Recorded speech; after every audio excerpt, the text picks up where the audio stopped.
History in the making tonight as Vice President Kamala Harris is set to accept the Democratic nomination for president. Harris's big night comes after Minnesota Governor Tim Walz accepted the party's nomination for vice president and introduced himself to the nation. NBC's Alice Barr is at the United Center with a look ahead to tonight's conclusion of the Democratic National Convention. Hi there. We are counting down to the main event when Vice President Kamala Harris will take the stage to formally accept her party's history-making nomination for president. Sources are telling NBC News that in her speech, she's going to try to go through her personal and professional story to present a contrast with former President Trump and then to lean into what they're describing as a deep and abiding sense of patriotism.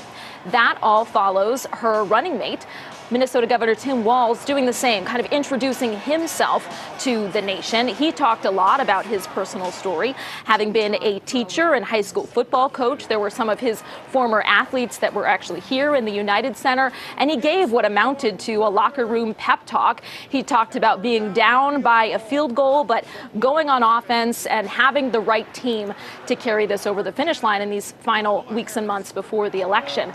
He also spoke about, his growing up in a small town in Nebraska and how that taught him to take care of each other, but also to mind your own business. And that really fed into what he was setting up as his definition of freedom. He talked about reaching across the aisle when he was in Congress. He's someone who was chosen certainly in an attempt to appeal to those small town, working class, white, rural Americans that this ticket is going to need. And he talked about knowing when to reach across the aisle and compromise, but not compromising his values. He did not shy away from the series of progressive policies that he signed now that he is governor of Minnesota, and talked about not banning books, but banishing hunger from classrooms. He talked about protecting reproductive freedom, and again, that all went into his conception of what freedom is. So that was the big moment from last night. But again, it's all leading up to tonight when Vice President Kamala Harris will take the stage and make that last push on the final night of the Democratic National Convention. From the United Center in Chicago, I'm Alice Barr, NBC News.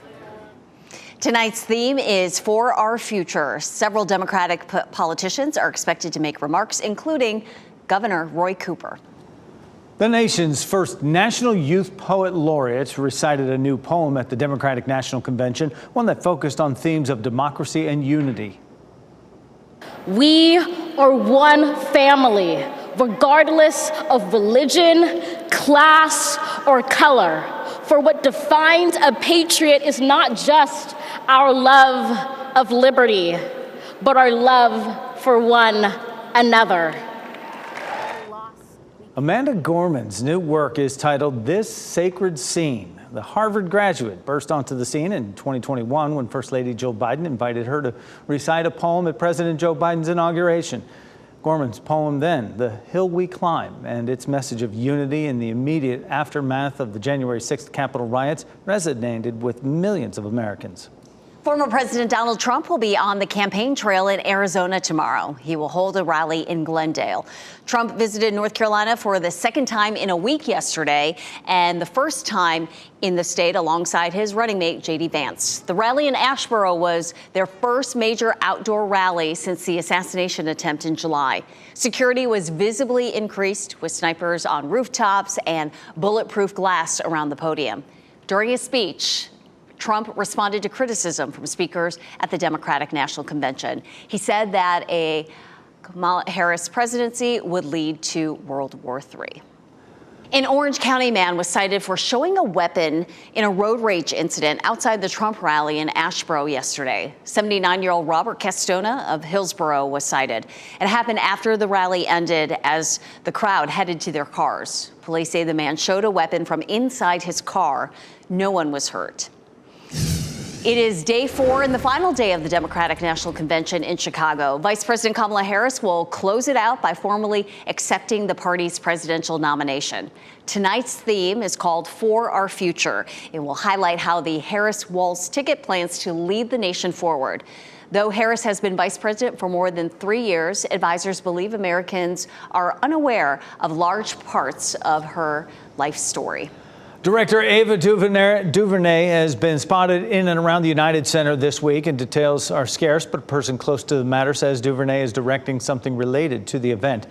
Whatever she's working on will not be shown as part of the convention's programming.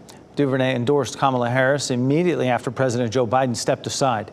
Pop star, rock star Pink, who hails from Doylestown, Pennsylvania, will close out the night. Whatever she performs is sure to be high energy, just as the lively tribute to Prince last night.